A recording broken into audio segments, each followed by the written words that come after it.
दोस्तों 1 अगस्त की रात 12:30 बजे जब पूरे देश के लोग अपनी गहरी नींद में थे, तभी इसरो के बेंगलुरु स्थित हेड ऑफिस में डर और चिंता का माहौल बना हुआ था, क्योंकि इसरो के वैज्ञानिक चांद पर फतह हासिल करने जा रहे चंद्रयान 3 को सबसे रिस्की कमांड देने वाले थे, जिससे चंद्रयान 3 धरती को अलविदा कहते हुए चांद की तरफ जाने वाले रास्ते को पकड़ने वाला था।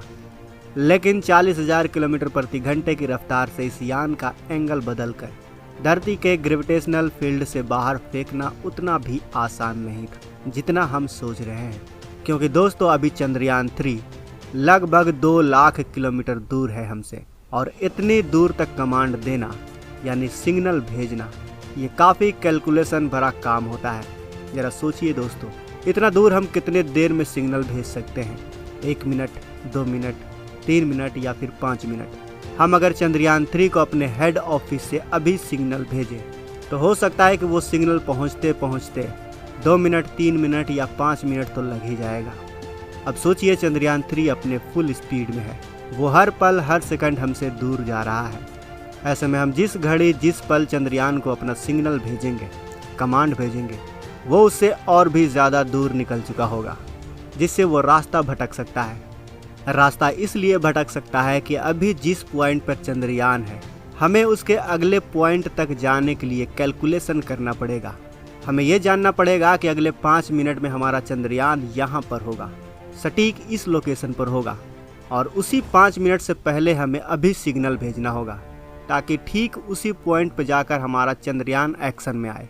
ज़रा सोचिए दोस्तों, ऐसा कैलकुलेशन सिर्फ वैज्ञानिक ही कर सकते हैं, और इस कैलकुलेशन में ज़रा सा भी मिसिंग हुआ, ज़रा से भी किसी चीज़ की दिक्कत आई, ज़रा सा भी मिस कैलकुलेशन हुआ, तो फिर हम चंद्रयान से हमेशा हमेशा के लिए हाथ धो सकते हैं, हम चंद्रयान को खो सकते हैं। लेकिन फिर भी हमारे इसरो के वैज्ञानिकों की कड़ी मेहनत का नतीजा ही रहा, जो इसरो के कमांड सेंटर से मिले कमांड को फॉलो करते हुए चंद्रयान 3 ने अपने इस मिशन के पड़ाव में सफलता हासिल कर ली है।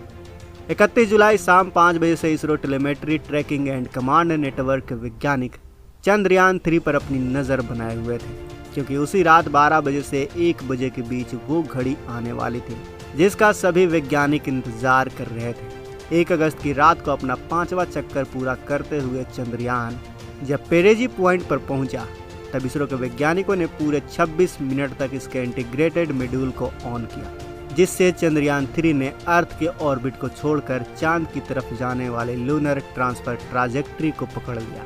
इस प्रक्रिया को ट्रांसलूनर इंजेक्शन कहते हैं। जानकारी के मुताबिक इस प्रक्रिया में चंद्रयान 3 ने 189 किलोग्राम फ्यूल का इस्तेमाल किया, जबकि धरती के कुल 5 चक्कर लगाने में इसने 500 से 600 किलोग्राम फ्यूल का इस्तेमाल किया।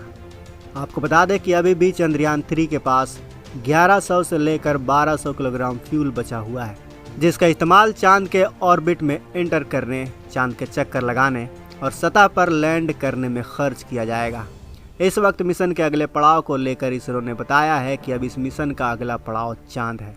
लेकिन आज जिस वक्त हम इस वीडियो को रिकॉर्ड कर रहे हैं, यानी 5 अगस्त की रात, इसरो के वैज्ञानिक स्पेस क्राफ्ट की कमान अपने हाथ में ले लेंगे। इस मिशन को लेकर बड़ी खबर ये निकल कर आ रही है कि चंद्रयान 3 की रफ्तार को लेकर इसरो के वैज्ञानिक काफ़ी टेंशन में है, क्योंकि चंद्रयान 3 पर इस वक्त एक बड़ा खतरा मंडरा रहा है। इस वक्त चंद्रयान 3 38,520 किलोमीटर प्रति घंटे की रफ्तार से चांद की तरफ बढ़ रहा है, लेकिन चांद की कक्षा में पहुंचने के लिए चंद्रयान 3 को अपनी रफ्तार को कम करके 3,600 किलोमीटर प्रति घंटे की रफ्तार लानी होगी। और अगर इसरो के वैज्ञानिक ऐसा नहीं कर पाए तो अगले 10 दिनों में चंद्रयान 3 चांद का चक्कर लगाकर फिर से अर्थ के ऑर्बिट में आ जाएगा। हालांकि इसरो ने पहले से ही एक सटीक प्लान तैयार कर रखा है, जिसके मुताबिक चांद के ऑर्बिट के पास पहुंचकर इसकी रफ्तार को कम करने के लिए इसके इंजन को अपोजिट कर दिया जाए। चंद्रयान 3 को 180 डिग्री घुमाव देकर उल्टी दिशा में फोर्स लगाया जाएगा, ताकि उसकी गति कम हो सके। इस प्रक्रिया को डी बूस्टिंग कहा जाता है। इस प्रक्रिया से चंद्रयान 3 की रफ्तार को 10.3 किलोमीटर प्रति सेकंड से घटाकर 1 से 2.38 किलोमीटर प्रति सेकंड के बीच लाया जाएगा।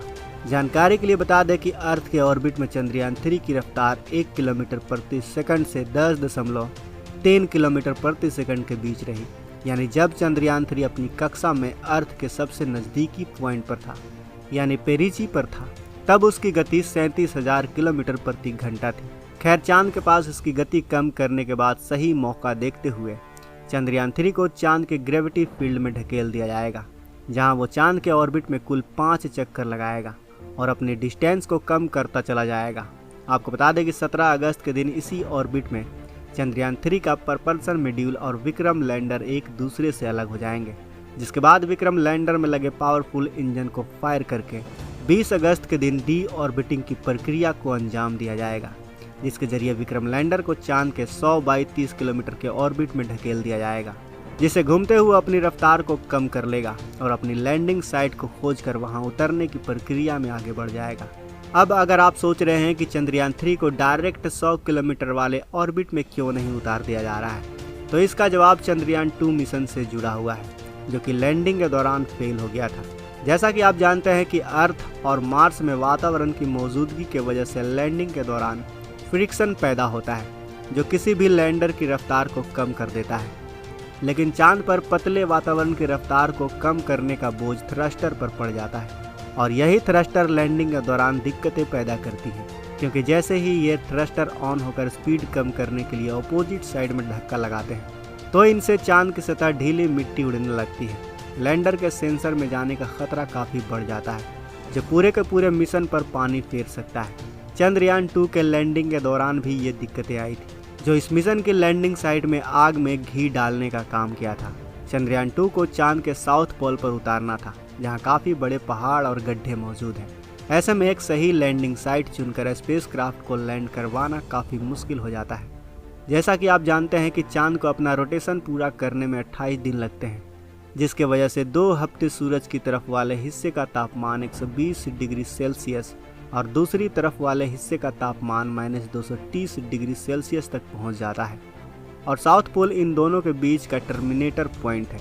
अब कोई भी लैंडर साउथ पोल पर लैंड होता है तो उसके तापमान में होने वाले बदलाव की वजह से थर्मल शॉक पैदा होती है, जिससे लैंडर के टुकड़े टुकड़े हो जाते हैं।